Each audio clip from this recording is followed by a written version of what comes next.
happy to have you here with us. It is good afternoon where I am joining from. That is Yaoundé, Cameroon, in the central part of Africa. And wherever you are, good morning, good afternoon, or good evening. It will be good to know who is in the room. So please feel free to just share with us where you're joining from, your name, where you're joining from, your organization, and why not the weather, how it feels like. It is very, very dull and gloomy here in Yaoundé at this moment. And my colleagues in Accra told me that it was terribly raining this morning, and so it's very dull as well in Accra. So please just let us know where you're joining from and what the weather looks like. Thank you very much. We have sunny and breezy in London. Oh, what a weather we love to have here. Veronica, thank you for joining. We are indeed very pleased. I can see a senior colleague taking a good cup of tea. Moses, is it cold where you are? Your mic is on mute, please. No, I was saying for security reasons, I will not disclose my current location. That is a very good one.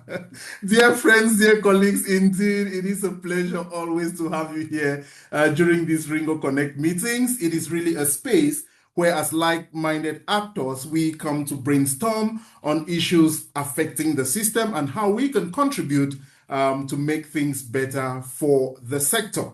Welcome to this very special edition of the Ringo Connect meeting. And in this session, dear colleagues, we are asking one important question. How do we keep locally led development on the agenda when the system seems to be pushing back? How do we keep locally led development on the agenda when the system seems to be pushing back? And in today's session, we will spend a lot of time exploring how we continue to support locally led development, or how we can continue to support that when systems seem to be pushing back or not favoring the many efforts that we are putting in place. And to do this, we have invited three formidable speakers to kickstart the conversations with us. They represent different actors within the ecosystem. We have a speaker from the Majority World Civil Society Organization sector. We have an INGO representative and a funder or a representative from a funding organization. And they will share their experiences, their reflections on how they have been making significant efforts, to promote locally led development despite the setbacks. And when we will share or listen from these, our wonderful speakers, we will build on these conversations or these perspectives within breakout rooms to ask ourselves, what does this moment really mean for us? Where are we seeing setbacks, and how might we be contributing to the problem? What are we doing in response to the situation? And of course, we will then move from these experiences, or what one can perceive to be some sort of lamentations, to exploration and solutioning, where together we will shift our focus to the practical ways we are and we can keep locally led development alive. We kindly invite you to turn on your microphones. Of course, the Ringo Connect meetings are that create a space for us to really connect. And to do that and do that well, we plead with everyone to turn on your mics, especially if you are in a position that you are comfortable doing so. And we kindly request of everyone that we will be recording this session so that we can have an archive of it and we can use it subsequently. I mean, everyone here and those who are interested in this conversation but might not be able to join us here to be able to follow the conversations in a later time. Of course, the Ringo Connect meetings remain a space for us to meet and build connections with people we may not usually get the opportunity to engage with in our everyday work. So, of course, let us really use this space to connect while we keep these promising conversations alive. At this juncture, I would like to invite, these three guests that we have with us to kickstart the conversations. And they will be sharing with us what they are experiencing within their organizations and observing across the systems. Our speakers will bring three different perspectives, like I mentioned, depending on the specific spaces or the interconnected spaces that they interact within. We have a speaker who works with a majority world civil society organization, one works within an INGO, and another works with a funding organization. Their insights will provoke us to reflect on our own experiences, to inquire what does it truly take to sustain locally led development. How do we navigate the challenges and constraints from wherever we sit in the system? What can we do practically in this moment? Remember, the central question for our conversation today is, how do we keep locally led development on the agenda when the system seems to be pushing back? Permit me at this juncture to invite or to introduce us to our speakers. We do have Noor Nusebe, who is the Executive Director of Dahlia Association, a community foundation that realizes the rights of Palestinians to control their resources for their own durable development for generations to come, empowering a vibrant, independent, and accountable civil society through community-controlled grant making. Hello, Noor. It's good to have you here with us. Of course, a colleague within the Change the Game Academy Alliance. Hello, Noor. Greetings to Hi, you. everyone. Good evening, friends, colleagues in the CTJ and everywhere else. We've met in different spaces, but let me start, Jim, with answering your question, what's the weather here in Palestine? Now it's the beginning of the spring, so we feel more refreshed. The blossoms and everything, it's the time where you feel more having the space because it's been a very cold winter this year, actually. Great, great. So I hope it will also bring energy because I believe at least that springs brings energy as well. So it's a bit sunny, so it's a nice weather.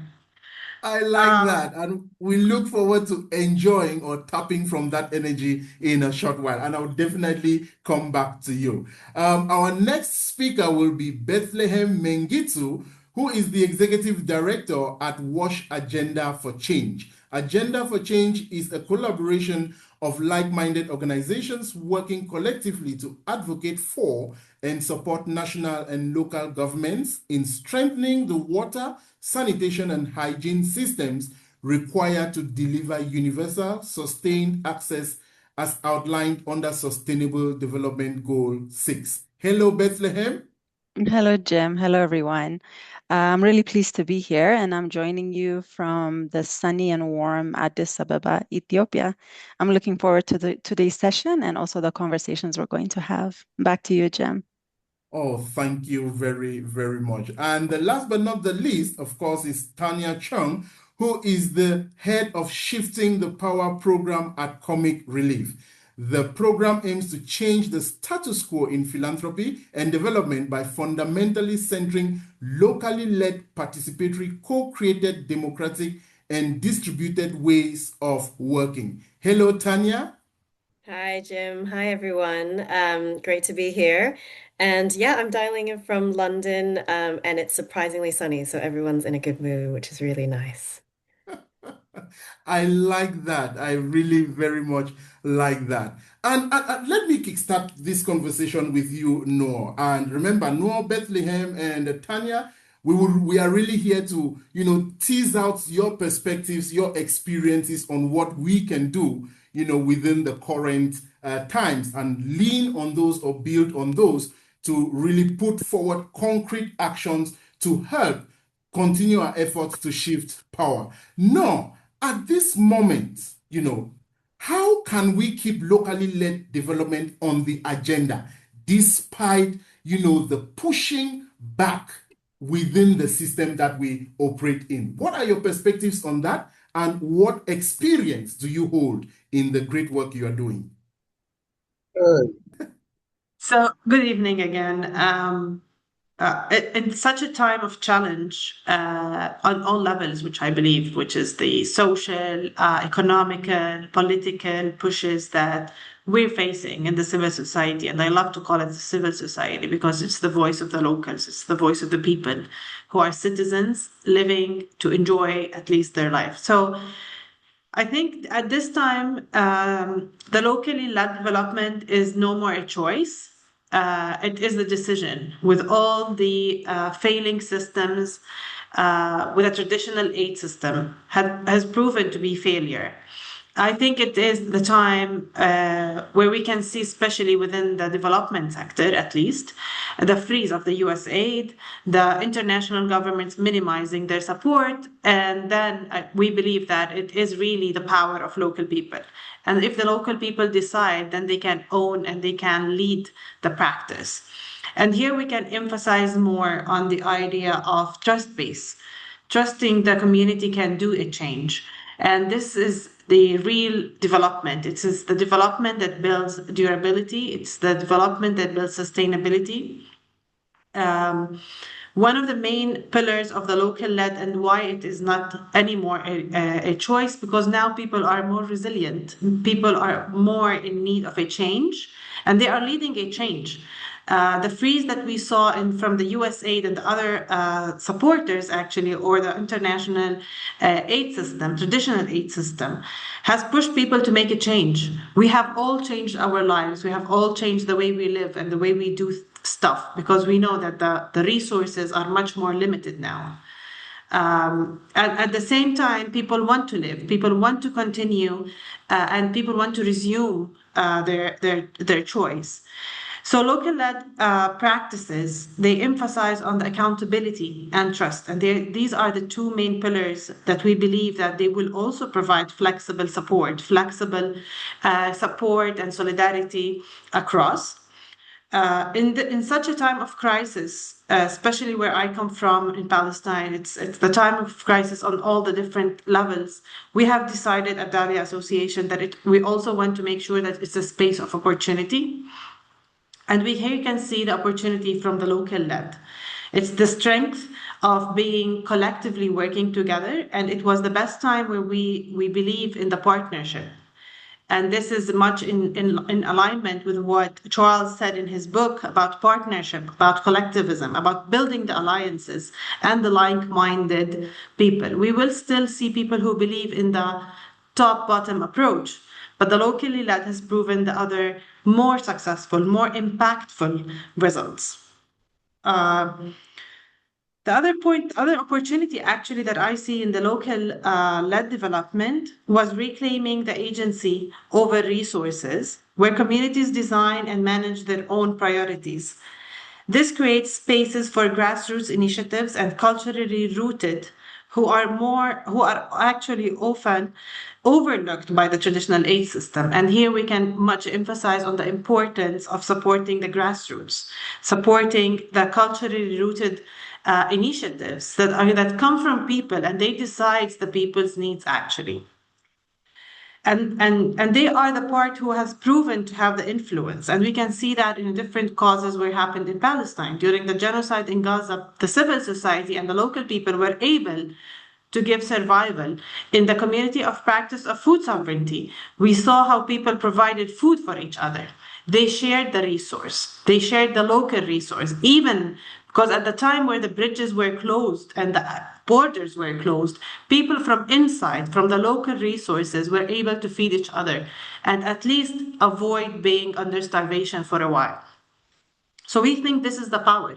Women were working locally to redesign, to recycle the clothes just to support each other because they were displaced, leaving all their stuff back home and being displaced even without a shirt, without a pant, where you can imagine you need to resize your pant to fit your child.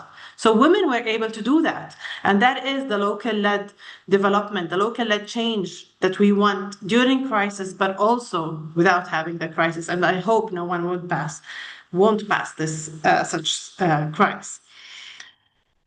One of the main opportunities that we see with the local-led opportunity, we see as an opportunity, and it was one of the strategic directions that Dalia decided a while ago, is to stay small and flexible. And this is the power of locally led, is that you have the flexibility of adaptation, the flexibility of responding to the community priority, to the community need, based on the time, based on the context, based on the priority, and based on all the different pillars that makes you decide, at least makes you decide to respond to the community need. Because with all the aid system that came to Palestine, actually it is one of the highest actually, but still it didn't succeed in building the development.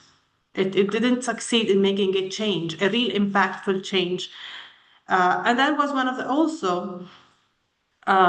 the tough choices that Dalia decided back in 2006 when it was established, to have a very tough choice of saying no. And I think this is the power of the community foundations, is that we have the power of saying yes or no to the donor. Not only they have the power of deciding the yes or no of giving. And that was one of the main pillars that we decided to have, to keep ourselves the power of saying no, because there is in Palestine what we call a conditional funding, which is all related to the political agendas. So you sign the approval of calling your people or calling your community terrorists just to get a fund from the USA, for example. And at that time, that was a very political dignity issue. And at that time, Dalia decided to say no to the donors who imposed these sanction lists or imposed these conditions in the agreements, because this is not development. This is a political issue. This is the humanity rights of saying yes or no to the funders, the same way the funders decide to say yes or no to your proposal. So I think there's a lot of tough decisions that community foundations usually do take, and they pay the pill for that. Because if you say no to the USA, then you don't get the funds from the USA, and that's which means you'll have much more limited resources. And this is one of the challenges, because it's all about inequality and the power of resources, who rule it. But still, with all this, we have proven that Dalia has been there for 20 years, and by end of this year, we'll be celebrating the 20 years of Dalia. And then I believe, at least, that although there is a tough decision of saying no, of all the inequality and the power resources, but still, even if with much smaller amount of resources, still we can be much more efficient. When the community leads the decision, they have the right to decide, and that means actually it's much more powerful, where people can utilize the resources, can build alliances. And this is what we have learned a lot in the CTGA, in the Change the Game Academy, where people can utilize the resources, people can share the resources. Thank you. Yeah. Yeah, thank you very much. I think these are really some very rich insights, and I'm sure they are really stimulating, our understanding, our perspectives, and of course, energizing, us, particularly because we will be diving into breakout rooms to continue these conversations here. Thank you very much, Noah, for bringing to life the rich perspectives and experiences of Dalia, in the Palestine. It is really, really encouraging. Bethlehem, I would like to turn to you. What are you experiencing within your organization and observing across the system in this particular moment? Bethlehem? Thank you, Jim, and thank you so much, Noor, for your observations. It was a lot of amazing, powerful things that you shared with us. So I want to start with a tension that I'm personally sitting with at the moment, and it links to the work that I'm doing. I'm currently leading a global war system strengthening network called Agenda for Change, and we are in the earlier stages of becoming more locally led. We're a membership network that has historically been largely composed of international NGOs. And now, quite intentionally, we're trying to shift that, opening up to national organizations, to government actors, and rethinking who shapes the agenda. Because for us, this isn't just a value shift, it's also about impact and sustainability. And the recognition that if change isn't rooted in national systems and leadership, it just doesn't last. So that realization is the precursor to the shift that we're making. But I have to be honest, it's not a simple shift, and it's not just structural. It's about power, voice, and who gets to decide. So I want to offer my reflections from being inside that transition within our own network and from what we're seeing across the system in response to the question that Jim, you shared with us for this session. And one thing feels very clear from where we are in the journey is that the language has moved faster than the system itself. And what we're seeing now is not just progress or pushback, it's an adaptation. And in many cases, the system is learning how to respond to localization without fully transforming itself. And one way that this is showing up is that decentralization is sometimes being presented as localization. And yes, roles are moving, offices are shifting. There is a greater presence in the global majority countries, and that's all good. It's great. It matters, and that is progress. But when you look more closely at decision making, at resource control, at who ultimately sets the direction, those shifts are often happening at a much slower pace. And across the system, different actors are responding in different ways. Some are making real efforts to shift power within our community.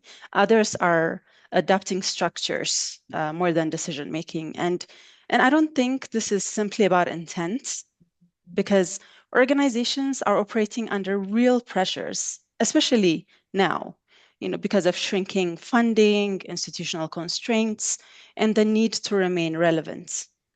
So what we're seeing is something that's quite uncomfortable. Localization is being pursued both as a pathway to transformation, but also as a strategy for survival. And those two things don't always lead to the same place.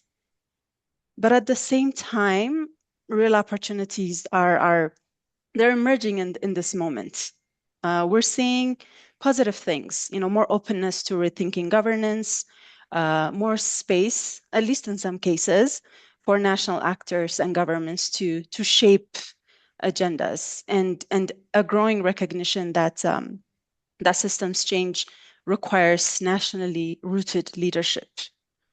And we're seeing that in our own work. So that's quite positive.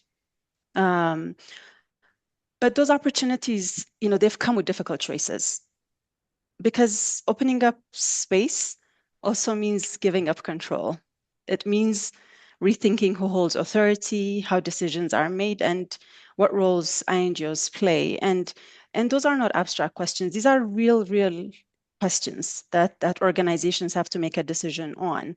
So I think the question we need to sit with is, are we localizing to change the system or remain in it? Because if we're honest, I do believe many of us are trying to do both. And that creates tension. It creates tension in how far we're willing to go. If we take seriously what this space is trying to do, the real interrogation of power and resource flows, then localization can't just end or stop at structure or geography, because if funding is still controlled in the same places, if key decisions are still made in the same places, then the system hasn't really fundamentally shifted. It's only reorganized. And I think that's the moment we're in. That's the tension I'm sitting with at the moment. It's not a rejection of localization, but a version of it that the system can accommodate. And at our network, we're trying to navigate this tension consciously and with intent. We have opened up our model so that national organizations, governments are not just included, but they're shaping priorities, they're shaping direction, and authentic change is happening. And that's forcing us to rethink our own positioning. we're required to rethink, and we are rethinking leadership, we're rethinking legitimacy, and we're rethinking about our role as INGOs. Because if we're serious about systems change, which is our core mission, then success cannot just be about INGOs being present in different ways. It has to mean that over time, others lead, and we're willing to become less central. And that's not easy, easier said than done, right? So it's not easy. It challenges your identity, it challenges your influence, and it also challenges where value is perceived to sit. And without that shift, localization risks staying at the level of intent and not reality. So in response to the question that Jim shared with us of how we keep locally led development on the agenda when the system feels like it's pushing back, I really don't think the biggest risk is that it disappears. I think the real risk is that it becomes comfortable, that we all continue to use the language, we all point to signs of progress, but stop short of the change that actually redistributes power. So I'd like to close with 3 reflections. First, what we're seeing is not just progress, it's also adaptation. And we need to be honest about that difference. Secondly, localization that doesn't shift decision-making and resource control is not transformation, it's just a partial shift. And thirdly, keeping locally led development on the agenda is not just about protecting the idea. It's about making the difficult choices that make it real, including for INGOs changing our role and at times stepping back. But ultimately, if localization is to mean anything, it has to change who decides, who resources, and who leads. Otherwise, we may not be transforming the system at all. We may just be helping it evolve on its own terms. I'll stop there. Thank you for listening. Over to you, Jim. Bethlehem, you actually almost took me into some spiritual realm as I was digesting. You're too kind. The very You're too rich kind. insight. I hope I stayed to time.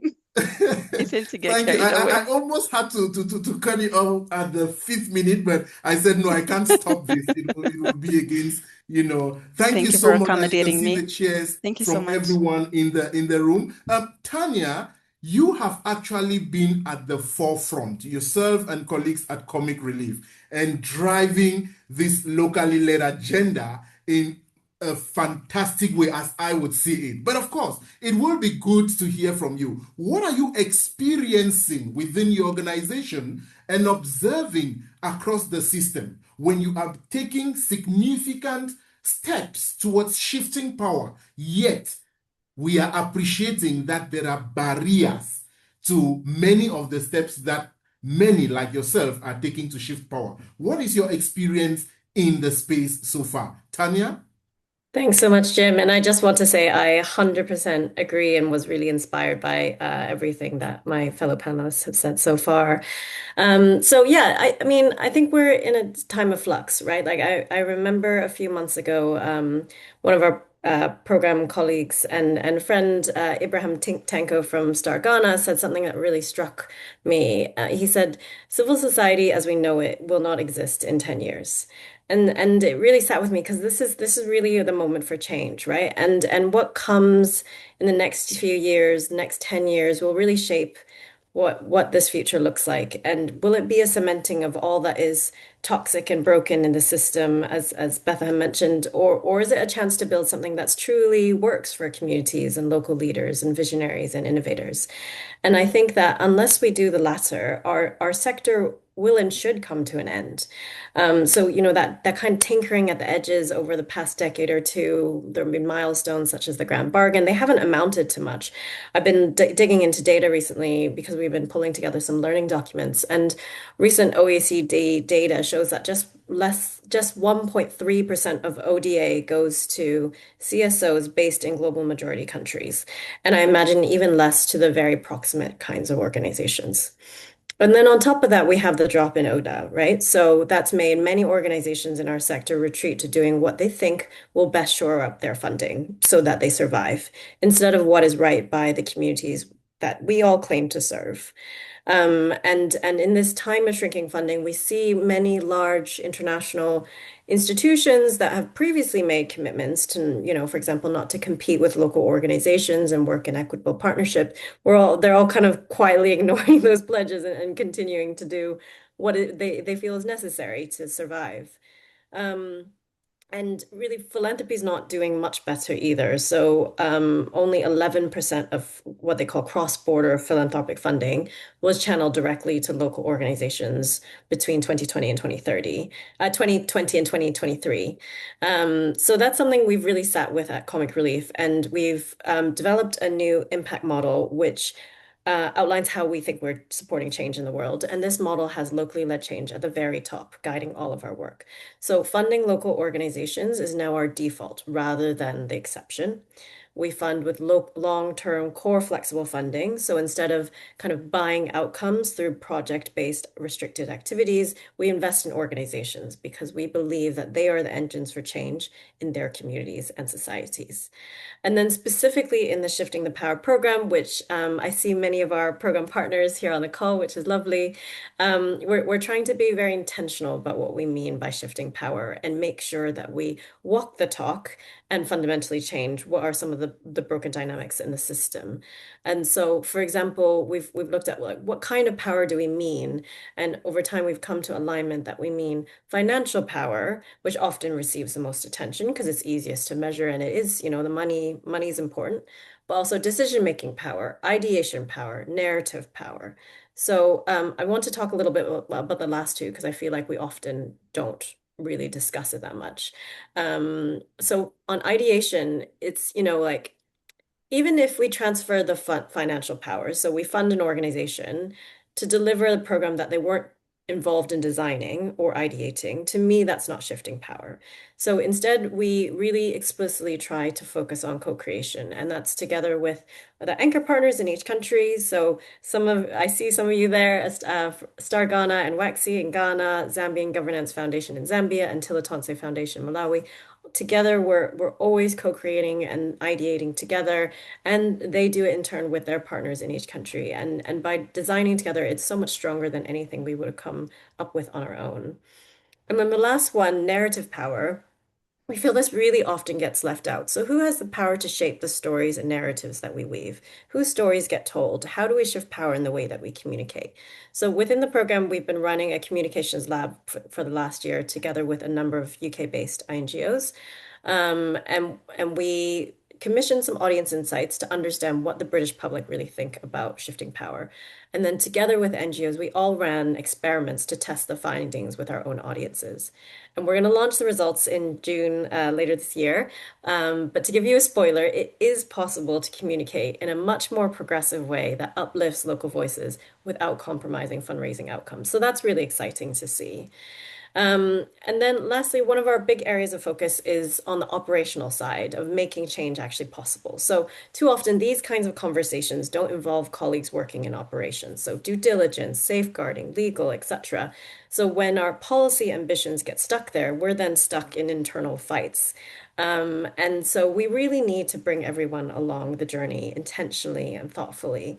So within Comic Relief, we have a cross-organizational group to tackle the biggest problems that our funded partners raise within our systems and processes. And then separately, I'm part of the Bond membership group. It's sort of a UK NGO membership group that is supporting locally led change. And we're hoping to launch a new initiative called the Engine Room. Name is still not 100% set, but something like that. And the idea is we want to support connection and dialogue between operational colleagues to provide challenge to one another and support one another to actually make shifting power possible from an operational perspective.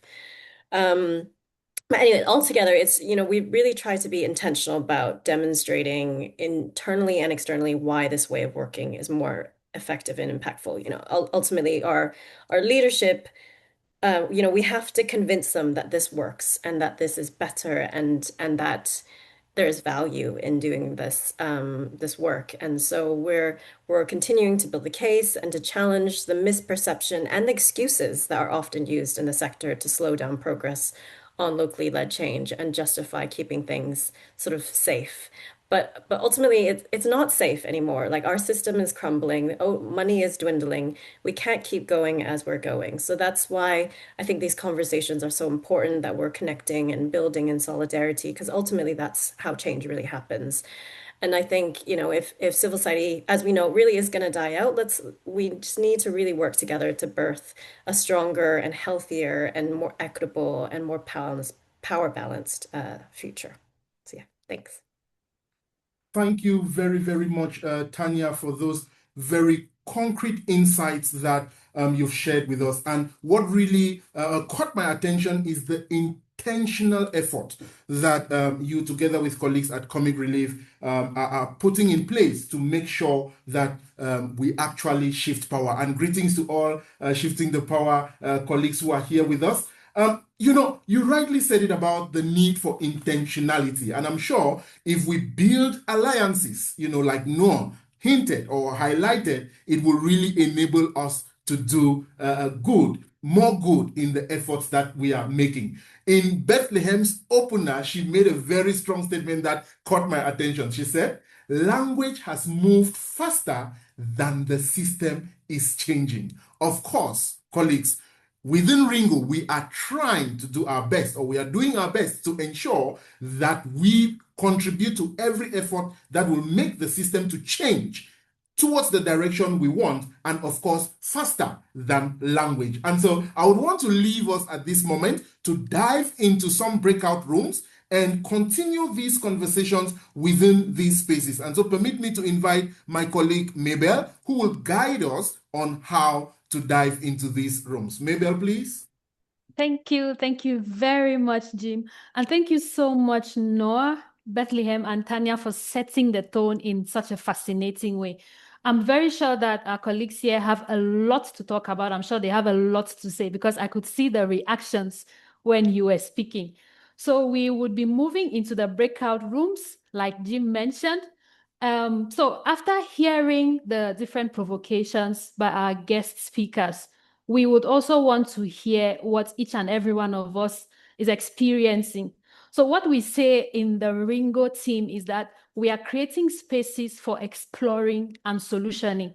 And we have a colleague who always says that we have done so much agonizing. We need to stop agonizing and start organizing.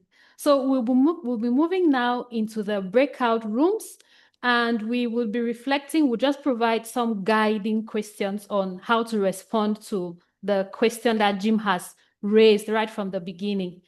So we are reflecting on how we can keep locally led development on the agenda when all the systems seem to be pushing back. So in our respective groups, we'll be reflecting on what this moment really means for us. So wherever you sit in the system, whether you're working with the civil society organizations, whether you're an INGO, whether you're a funder, we would want to hear from you what this moment really means. We would also want to hear what the setbacks are. What are we seeing in terms of setbacks? And I think another key thing is where we are contributing. So sometimes in the process of trying to solve the problem, we rather contribute to the problem. So we would also want to understand from us where or if we are contributing to the problem and how we are contributing to the problem. So it could be through our behavior, it could be through decisions, relationships. We would like to know all of these. So my colleague is going to paste the guiding questions in the chat. And please remember, it is not a place for agonizing. We want solutions. So we are calling this space our space of exploring and solutioning. So the breakout rooms have been posted on the screen. If you check your screen, you would see you've been assigned to different breakout rooms. Some of the groups would have a Ringo team member. Others would have to just self-organize. But you can use the first couple of minutes to just choose maybe who is going to facilitate the sessions, so that during the plenary, the person can report back to everyone. So it's a space for us to just share what it is we are experiencing and share what we think is the way forward. We would also be sharing a link to a Google document in the chat. So it would be great if anybody, any volunteer in the respective groups would be comfortable taking down the notes in the Google documents. If you're not comfortable with the Google documents, you can also share your contributions in the chat section. So please. So I'm just checking with Deborah that you're fine for me to take this session on. We just had a quick confab because I want to make the best of the rest of the time that we have, and we only have 10 minutes left. How did that happen? And so I wanted, rather than a kind of feedback from each group, if something totally inspired you as a solution, as a way forward, as a way of practically keeping locally led development on the agenda, please put up your hand and open your mic and just say, this is the one thing that I heard that totally inspired me. And you can also write that into the chat. So let's just see what happens in the next few minutes in terms of sources of inspiration, said out loud or written into the chat.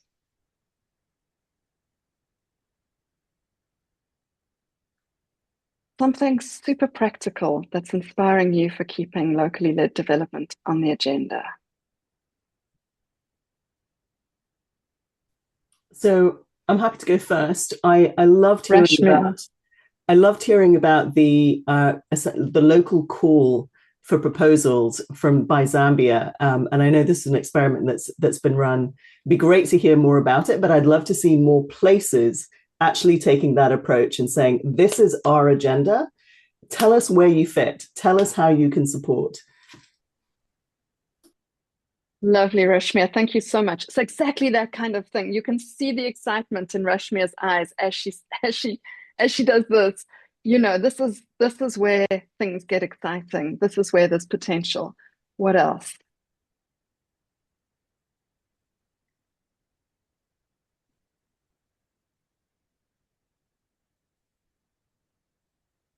Thanks, Bethlehem. Let's agonize less, organize more. Love this.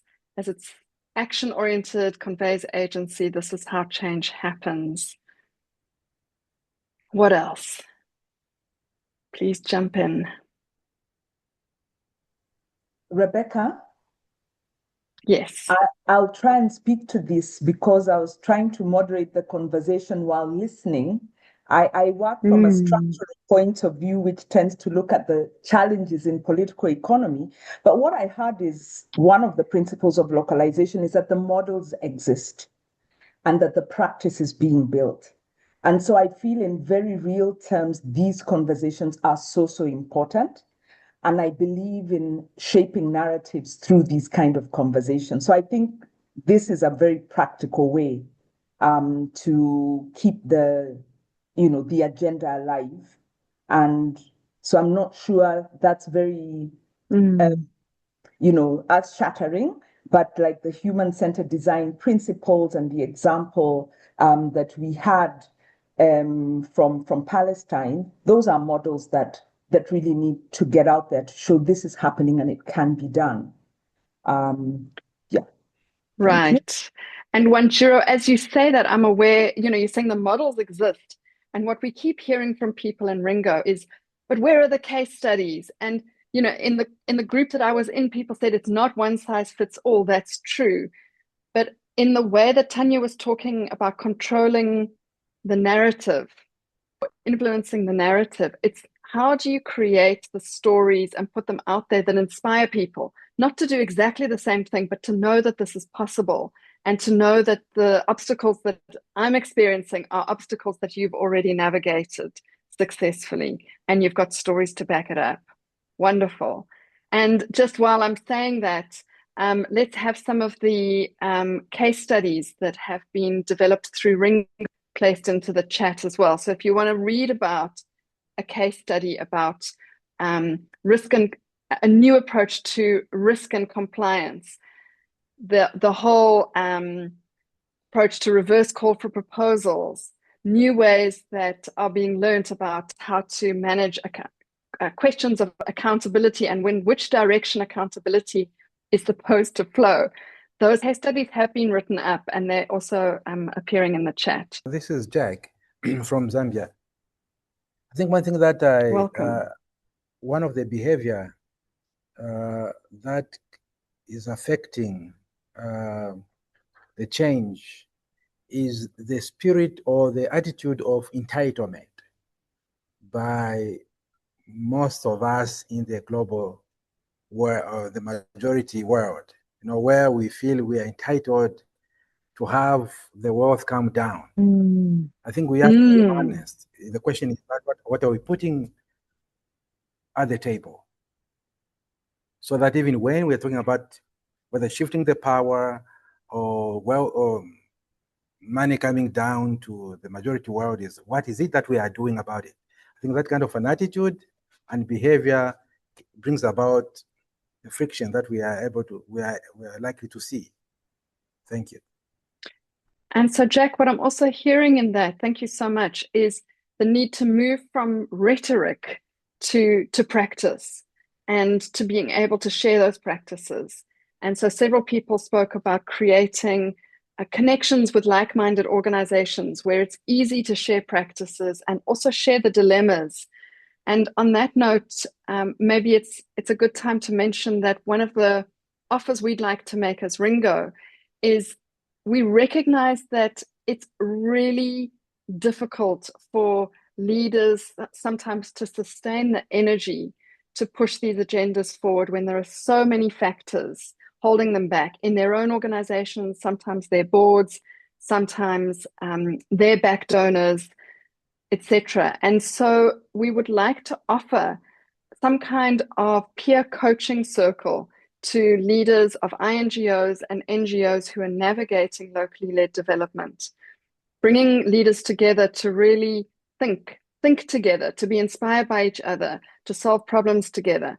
1 hour a month as a group with some light coaching from people in the Ringo core team. So if that's something you're thinking, oh, I'd love an hour to be able to think aloud with my peers in leadership about keeping locally led agenda on the table, please send me a direct message or Mabel a direct message. There'll be other ways to request support with this. Awal, and then Sharon, and then we'll start to close. Awal, welcome. I haven't seen you for ages.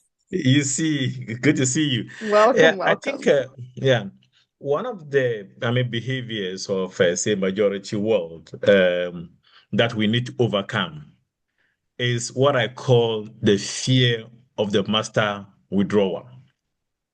We still have the fear that the master is withdrawing. We've worked in a relationship, those from majority world, that the financial power from Global North makes them masters of the relationship. So we are still stuck in that kind of relationship. And we have to work on that fear. How do we manage this fear? That, look, you are not going to be alone. It is something that should have been yours long ago. It is coming, prepare and receive it. Grab it, go for it. We need that mindset. So that fear, that overcoming that fear is one of the areas that we need to invest in to get people to understand that money withdrawing funds is not going to make you worse off. Redefining relationship will make you better off. So go for it. Thank you very much. And while this is something you've spoken passionately about as long as I've known you, that Shift the Power is a two-way relationship.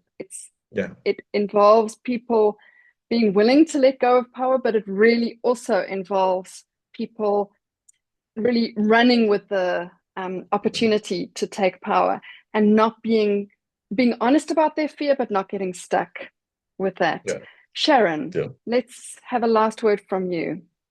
Thank you all for that contribution. I want to piggyback on that. So I'm sitting here as a local community organization, very small. We just have like 3 staff, and I'm seated here as a change agent within Change the Game Academy. And one of the things that I really want to change is to to work with the local communities, to feel comfortable to sit in spaces like this, to come and hear when conversations are being had about what's happening, some of the change that is happening, the challenges that we are experiencing, some of the expectations as we shift the power. What does it look like from the facilitators' point of view, from the donors' point of view, from the local community's point of view? That is one thing that I would like to really do, work with the local organizations to sit in these spaces and hear and also engage in the conversations. Absolutely, Sharon. This kind of listening orientation can be so underestimated, but if it's done well, it's also a game changer. Moses, last word to you, and then I'll hand over back to you, Jim. Okay, so thank you. And I've just been reflecting on why we might be losing steam or not. I think the aid industrial complex, the INGO, sort of like came in, and you find that, in some of these spaces, they even have on their boards a shift power board member. It's say in comic relief, they even have some shift power something. They are put on the name, and I think we're getting deceived when you go to an organization and they have a shift power, and it's even properly labeled as such, and we quickly feel, oh yeah, they're on our side, and we need to be careful that however long a log stays in water, it can never be a crocodile. So let's be extremely careful. Let us not be, when we see people, and I'm talking here with respect to Tian from Comic Relief. I think she carries the title of something shift the power. I know that Restless Development one time advertised for a position on their board. They were looking for a shift the power board member, and we end up with these labels there. And then we relax. We think, oh yeah, these guys are converted. They are not converted. Let's be careful with these. They are John come lately. And we need to be extremely careful. And I said this, of course, with the respect of my colleague from Comic Relief who is here. But I also just want to be brutally honest. That some of these organizations, they are doing this nomenclature just as a way of really, they know there's an existential threat. And now what has happened? We've pulled back. But as we've pulled back, these guys continue to play their same old game. And then when we go to their offices, there is somebody who we can talk to. Is called a shift the power officer. On their board, they have a shift power board member. And we're putting the feet off the fire. Let us not put the feet off the fire. Let us keep the powder dry. Thanks, Moses. And I know that you've, for a long time in Ringo, really advanced the agenda of shifting language and lexicon as a way of also shifting paradigms. And I think what I'm hearing you saying is that can also have a shadow side, where we use the language, but we're actually not shifting practices, which goes to Bethlehem's comment about language moving faster than practice and strategy and decisions. Okay, Jim, let's hand back to you to close us out. And a huge thank you to everybody for the lively stuff in the chat, all of the resources that are being posted. There's so much on the Google Doc, which we'll share after this session. Jim. Thank you very much. Thank you very much. And, in as much as the conversations have been very lively on the mic, the chat has even been more livelier. I will just take one with your permission. Is it Soren from Sisu Denmark says, shift the power is basically about the economy stupid. Meaning that if we will really have a power shift, we should work basically how civil society in the majority world can control directly the funds made available for civil society. So we can shout, jump, and change language as much as we want.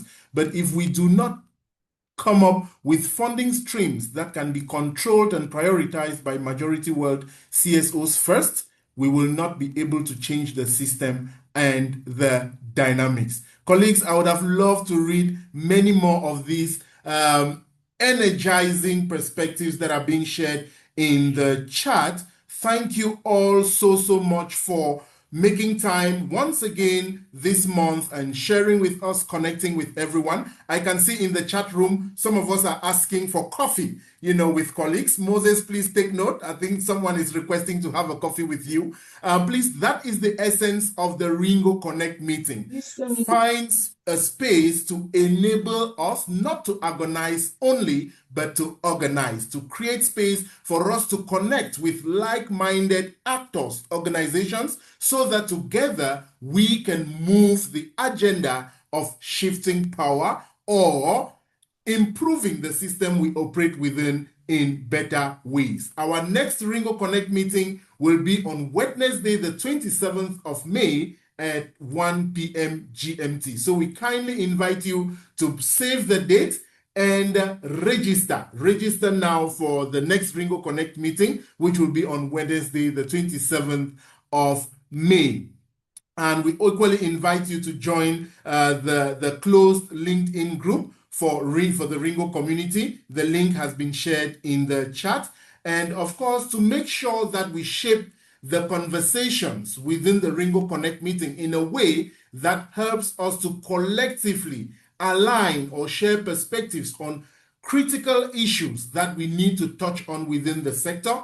Please feel free to give us your feedback on how this session went and what we could improve upon so that all sessions meet the needs of not only those of us in this session, but those who will be attending subsequent sessions. Of course, at this moment, permit me to specially extend hearty thanks to Noah, to Bethlehem, and to Tanya for your time and your rich experiences you shared with us. To everyone who took part in this conversation, thank you for sharing rich insights in the breakout rooms, in the chat, and for spending this wonderful time with us. Of course, we will be happy to be with you, and of course, I will be with you again on the 27th of May at 1 p.m. GMT in the next Ringo Connect meeting. Until then, bye-bye for now, but please remember to give us your feedback using this survey that has been shared in the chat, and join us in the closed LinkedIn group for the Ringo community. And if you are a leader within this space and you would want to be part of the cohort of leaders reflecting on active measures to address some of the systemic challenges we are encountering, there is a link that has been shared in the chat for you to sign up, and you will be contacted for subsequent engagements. Thank you all so much. I am Jim Chik Fomunjong, and I work with the West Africa Civil Society Institute. Until Wednesday, the 27th of May, it is bye-bye from everyone here at Ringo. Thank you all, and thanks to the Ringo core team and the communications team at Waxy for the marvelous job, and our colleagues at Rios for enabling us to achieve this significant milestone within this conversation. Have a wonderful afternoon, evening, morning, wherever you're joining from. Bye for now. Thank you. Thank you, everyone. Bye-bye.